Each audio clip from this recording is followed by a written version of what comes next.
हरे कृष्णा। आज ऐसे स्थान के बारे में चर्चा करने जा रहे हैं जो कि सब भक्तों को, वैष्णवों को बहुत प्रिय है।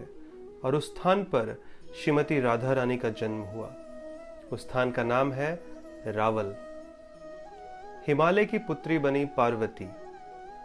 तो इसको देखकर थोड़ा विंध्याचल जो पर्वत थे उनके देवता को तो जलन हुई। तो उनको एक ऐसी पुत्री चाहिए थी जिनका पति शिव जी को भी युद्ध में हरा सके। तो उन्होंने ब्रह्मा से तपस्या करके वरदान लिया कि मुझे ऐसा बेटी दीजिए, ऐसी कन्या प्रदान कीजिए, ऐसी पुत्री दीजिए। ब्रह्मा जी ने हाँ तो कर दी, लेकिन जब सोचने लगे एक ही व्यक्ति है जो शिव जी को युद्ध में हरा सकता है, वो कृष्ण। और कृष्ण की प्रेयसी हैं श्रीमती राधा रानी। लेकिन राधा रानी के माता पिता का नाम है वृषभानु महाराज और कीर्तिदा, जो कि उनके इटर्नल शाश्वत पेरेंट्स हैं। तो विंध्याचल की पुत्री कैसे बनेगी?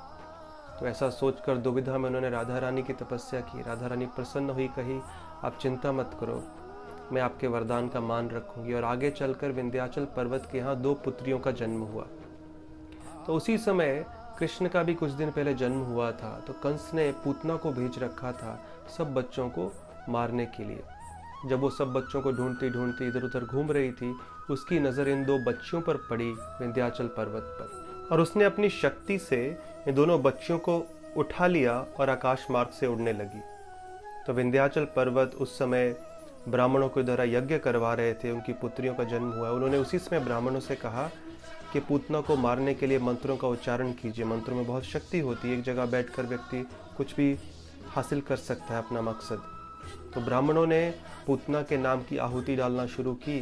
जो पूतना बच्चों को लेते लेते उड़ रही थी, इन दोनों बच्चियों को अचानक से बहुत कमज़ोर होने लगी और उसके कारण दोनों बच्चियां उसके हाथ से गिर गई। तो उनमें से एक बच्ची जो थी वो यमुना जी में गिरी, जो कि रावल के पास बहती थी।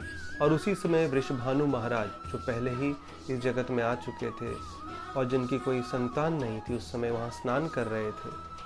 तो अचानक से स्नान करते करते उनको एक सुनहरा कमल दिखा, 1000 पंखुड़ियों वाला। जब उसके पास गए, उसके बीच में झांक कर देखते हैं, बहुत सुंदर तेजस्वी स्वर्णिम आभा वाली एक पुत्री, वहाँ पर एक कन्या लेटी हुई है। इतना तेज उसका, तो सोच ही रहे थे कि कहाँ से आई, क्या करें। उसी समय ब्रह्मा जी प्रकट हुए। अपने हाथों से उन्होंने उस कन्या को उठाकर वृषभानु महाराज के हाथ में दिया और कहा, ये साक्षात गोलोकेश्वरी है, कृष्ण की प्रिया। इनका आप पालन पोषण आपको ही करना है और बहुत ध्यान से इनका पालन पोषण कीजिएगा। ऐसा कहकर ब्रह्मा जी अंतर्धान हो गए।